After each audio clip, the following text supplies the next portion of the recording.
personnel, on était au Portugal. J'avais 11 ans quand je suis parti à Lisbonne travailler, parce qu'à l'époque, ça se passait comme ça au Portugal, dans le temps de la dictature. On était très pauvres. Tous les enfants de mon âge allaient travailler ailleurs. Moi, je suis parti à Lisbonne travailler dans le commerce. J'ai amené des commissions chez les gens sur mon dos. J'ai travaillé à Lisbonne jusqu'à l'âge de 16 ans. Après, je suis venu dans ma région parce qu'il y avait trop manque de mon village. J'ai travaillé dans la tannerie pendant 2 ans. Et après, j'ai émigré en France clandestinement pour ne pas faire mon service militaire au Portugal, en Angola, enfin, la guerre coloniale. Je suis resté en France depuis 1969 jusqu'à 1972, à Reims, dans laquelle je suis arrivé parce qu'à l'époque, il y avait des passeurs. Moi, je n'avais pas de passeur, donc j'ai traversé toute la France sans billet. Et comme il n'y avait pas de téléphone, il n'y avait rien, je me suis fait arrêter par les policiers à Nancy. À l'époque, c'était facile parce qu'il y avait beaucoup de main d'œuvre. Ils m'ont arrêté, mais il y avait quelqu'un qui parlait espagnol. Ils nous ont donné à manger, ils nous ont trouvé de travail à Reims. C'est grâce à la police nationale que j'ai trouvé du travail. Et après, je suis resté à Reims jusqu'à 1972. Moi, je ne voulais pas faire l'armée. Mon père, qui ne savait pas lire ni écrire, il est venu en France. Il m'a dit que c'était honteux de ne pas faire l'armée. Et j'avais ma fiancée au Portugal. Et à l'époque, dans les villages, quand tu as une fiancée, c'est pour la vie à l'époque. Si tu la laissais tomber, elle était mal vue au village. Donc je disais à mon père, je ne rentre plus au Portugal. Mais 3 jours après, j'avais dans mon cœur la parole de mon père. Je suis rentré au Portugal. Je me suis présenté pour ne pas me faire arrêter par la police d'État. J'ai fait mon service militaire au Portugal, à Lisbonne, à Serra de Carregueira. Après, à Campolide, j'ai fait la spécialité de transmission. Après, je suis parti à Tomar. J'ai formé bataillon à Serra do Pilar à Porto. Et là, je suis parti en Angola, dans lequel j'ai été 28 mois. Et après, je suis retourné au Portugal. Et comme j'avais une sœur qui, entre-temps, avait émigré à Ponto Combo, elle m'a dit, tu viens, j'ai du travail pour toi. Et après, je suis venu à Ponto Combo. Et depuis, j'ai travaillé dans une boîte qui a été rachetée par un grand groupe qui s'appelait ZF Lemforder, une boîte allemande. Et après, je travaillais chez eux pendant 37 ans comme chef d'équipe. J'ai travaillé avec la nuit, j'avais à peu près 27 personnes tout le temps avec moi. Et on travaillait avec la nuit, voilà. C'est mon parcours professionnel jusqu'à l'âge de la retraite. Comme je travaillais 37 ans dans cette boîte, je suis parti à la retraite après.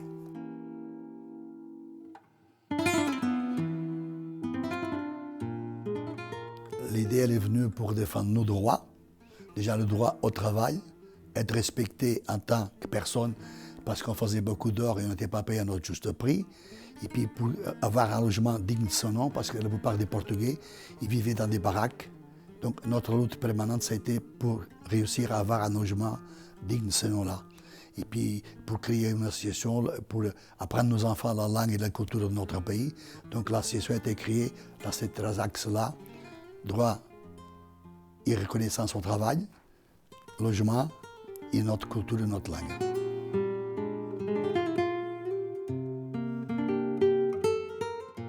C'est un groupe de personnes, malheureusement, je pense qu'ils sont tous morts. Tous, moi, Mario Castillo, qui était le premier président de l'association. Donc il a fait ça avec 3-4 frères, les frères Amaral.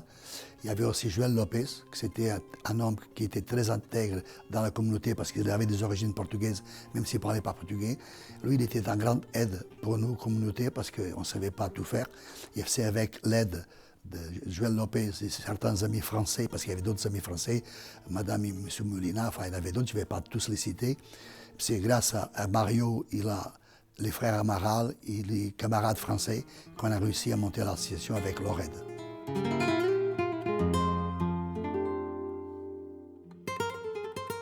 La valeur de la FAPSES, c'est l'humanisme, la solidarité et puis être à l'écoute des gens. La mise en valeur, c'est tout ce qu'on fait pendant l'année, surtout le social.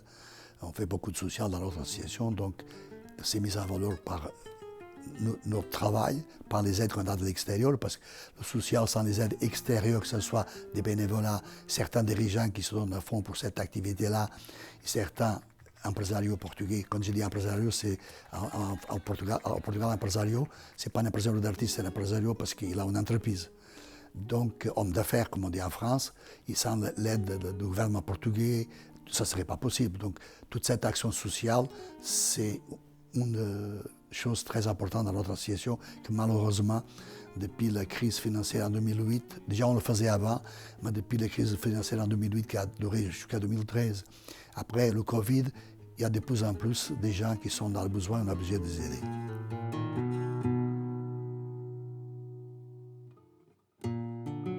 Je suis président depuis 9 ans. J'étais vice-président avant, pendant 39 ans, je crois, je n'ai pas en tête. Bon, longtemps vice-président de Mario. Mario était toujours président. Après, je suis devenu président parce que je ne me suis jamais présenté contre lui, parce qu'on se connaissait, on avait de la reconnaissance l'un par l'autre, même si des fois on n'était pas d'accord. Après, Mario l'a abandonné et après, j'ai pris le poste de président parce qu'on a voté à moi. Et je suis président depuis 9 ans. Mais j'ai toujours été avec Mario dès le début. Enfin, moi, j'étais un peu, quand j'étais jeune, j'étais un peu révolutionnaire. Je venais dans un pays qui avait beaucoup de mal, enfin on vivait mal, donc j'étais syndicaliste, donc j'étais un peu révolutionnaire. Je ne voulais pas avoir des postes au niveau de l'association parce que ça m'empêchait d'être moi-même à l'extérieur pour revendiquer mes droits. Voilà.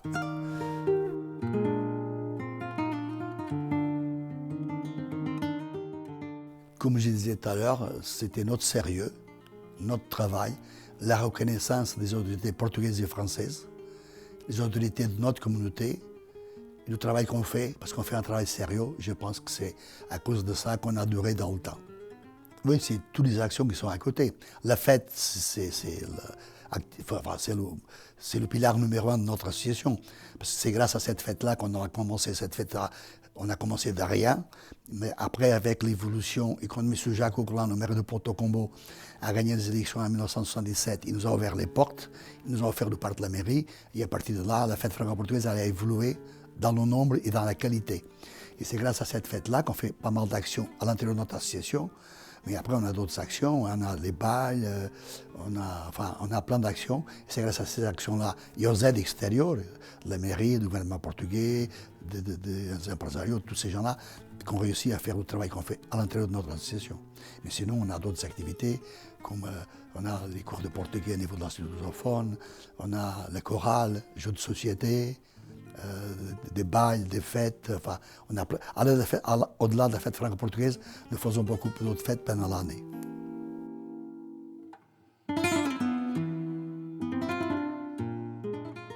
Sa création. La création de l'association, la fête, la création de l'Institut lusophone à l'intérieur de l'association pour apprendre notre langue et enseigner à nos enfants la culture, même vis-à-vis de nos amis français, parce que nous apprenons aussi le portugais pour nos amis français. Donc pour moi, c'est la plus grande réussite. Après, le social, comme je me répète, comme je disais tout à l'heure, les jeux, les fêtes, les concerts, les débats, tout ça, ça fait partie de notre culture, ça fait partie aussi d'évoluer et de montrer aux gens extérieurs qu'est-ce qu'on fait à l'intérieur de l'association.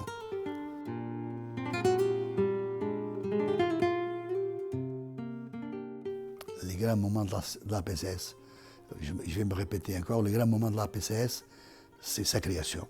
C'est sa création, la fête, enfin je me répète tout le temps, mais c'est vrai, les grands moments de la saison, c'est ça.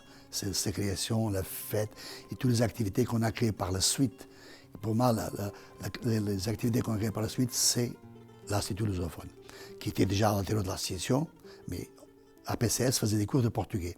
Par la suite, grâce à Joaquim Pires, notre premier prof, qui est mort malheureusement, c'est grâce à lui qu'on a créé l'Institut lusophone, parce que ça a donné un autre nom. Quand on va apprendre portugais à la PCS, ça ne veut pas dire grande chose. Mais quand on dit on va apprendre portugais à l'Institut lusophone, ça sonne mieux au niveau de l'oreille. Donc pour nous aussi, c'est un plus.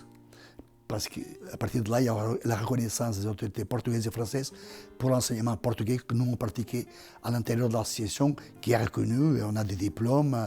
Donc on a des accords avec l'enseignement français et portugais via Institut de Camões.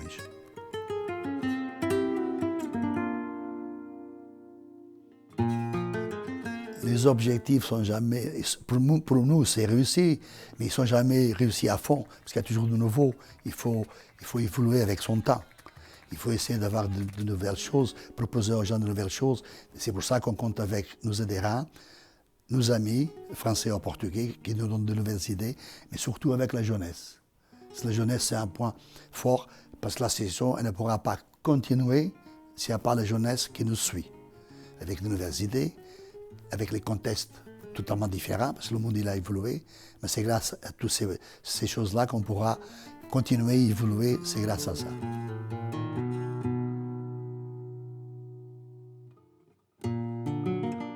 Ça, oui, dès le début, comme je disais tout à l'heure, pas en 75, parce que le maire de l'époque, M. Pastel, ne voulait pas nous recevoir, ne voulait pas nous voir. On ne sait pas pourquoi. Quand il attendait parler des Portugais, il ne voulait pas nous voir. En 77, comme je disais, M. Jacques Auclin a gagné les mairies de Ponto Combo. Ils ont fait une alliance avec d'autres partis. Et par la suite, Jacques Auclin, il a eu l'idée de nous ouvrir les portes, de nous écouter et de nous proposer de nouvelles choses. Déjà à l'époque, en 77, le parc, c'est déjà en plus pour qu'on puisse faire notre fête beaucoup plus grande. Mais après, en 78, non, 79, on a eu un premier poste d'animateur culturel grâce à la mairie de Ponto Combo qui a fait une convention avec nous qui supportait le salaire de la personne. Et après, donc à partir de là, les institutions nous ont suivis. Jacques Auclin est toujours à notre côté. Et après, il y a eu l'État portugais par la suite. Très peu, c'est vrai, à l'époque. Mais par la suite, ça s'est amélioré notre relation. Et aujourd'hui, c'est un aide très important de la DGACP et du gouvernement portugais. Aussi de la région, le département, ils nous aident aussi un peu. Et après, les empresarios portugais qui sont à notre écoute et qui nous aident dans la mesure du possible. Mais tout ça, c'est pour rapport à notre travail, un travail réel, mais un travail très sérieux et consistant. Et c'est pour ça qu'ils nous aident, sinon ils ne nous aident pas, parce qu'on a des bons yeux. C'est notre travail, il est reconnu par les entités portugaises et françaises.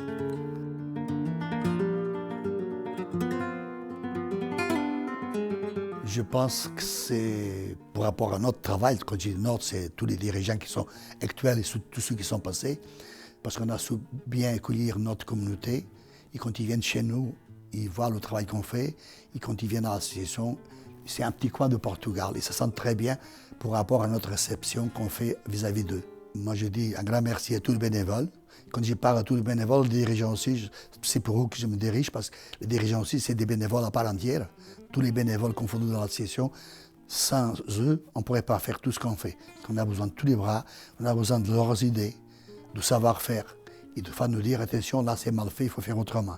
On est à l'écoute déjà, et on les remercie pour nous faire des remarques en disant, il faut améliorer là. Ça, les bénévoles, on ne pourrait pas faire tout ce qu'on fait. Merci aux bénévoles.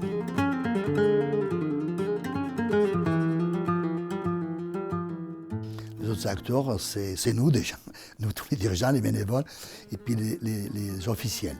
Quand je dis les officiels, je me réfère à la mairie de Ponto Combo, que c'est vraiment un grand apport dans notre communauté, dans notre association.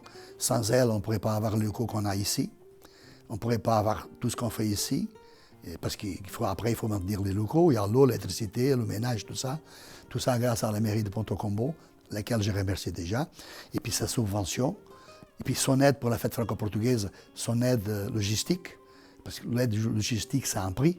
C'est des ouvriers qui viennent monter le parc avec nous, qui viennent nettoyer, qui viennent démonter, qui nous aident pendant la fête, qui mettent les barrières, enfin, tout ce travail-là, sans la mairie de Ponto Combo, ça ne serait pas possible. Et après, le gouvernement portugais, les autorités portugaises, et puis je remercie aussi la presse, la radio Alpha, le SIC, le journal, le Presse,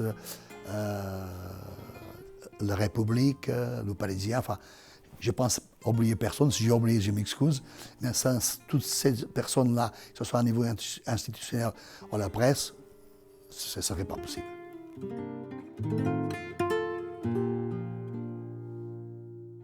Le prochain projet, c'est continuer tout ce qu'on a fait jusque-là, mais les améliorer. Les améliorer, comment? C'est avoir entre nous, mais pour améliorer tout ça qu'on a fait jusque-là et pour continuer à faire, pour qu'on puisse durer encore 50 ans si possible, c'est avec l'aide de la jeunesse. Sans la jeunesse, ce ne sera pas possible. Et notre travail dans l'école, qu'on a au sein de l'association, on essaie de mobiliser les jeunes pour qu'il y ait une suite. Mais les jeunes, ça sera la survie de notre association. Parce qu'on est à un nouveau contexte actuellement, le monde il a évolué, et sans leurs idées, parce qu'on a besoin des idées des jeunes, on a besoin des idées des anciens, parce qu'ils ont l'expérience, le savoir, mais les idées des jeunes sont très importantes parce que le monde n'arrête pas de changer, il n'arrête pas d'évoluer. Sans les jeunes, ça ne sera pas possible de continuer autant de temps. C'est pour ça que je remercie les jeunes qui sont avec nous déjà, il y en a quelques-uns. Mais je fais un appel pour que tous les jeunes qui nous connaissent, les copains qui sont à l'intérieur de l'association, qui amènent encore d'autres copains, pour que nous, on puisse encore grandir et évoluer un peu dans notre activité. Parce que sans aider d'autres personnes, parce que nous, on est dedans, des fois, on ne voit pas les choses.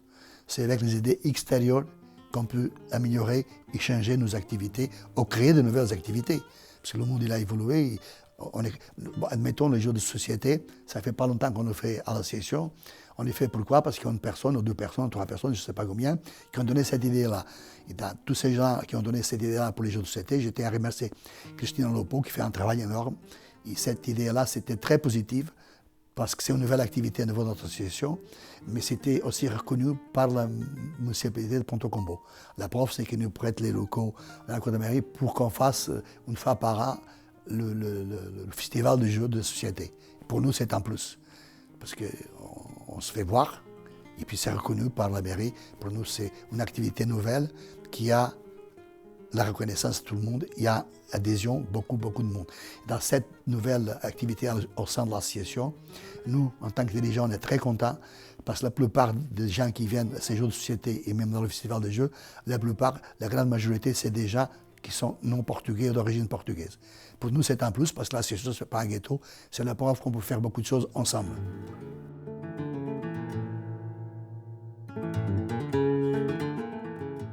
Famille. Parce que malgré qu'on ne soit pas d'accord, on est une famille. Sans qu'on soit une famille, on n'aurait pas pu tout faire. Parce que nous, on travaille à l'intérieur, avec les différents, mais on travaille en famille. C'est-à-dire, nous, on fait ça, pour nous, c'est une famille. Que ce soit nous, les dirigeants, les gens qui viennent, on les reçoit tous comme une famille. La famille, c'est l'amitié. Et c'est pour ça, le mot qui me vient, c'est famille.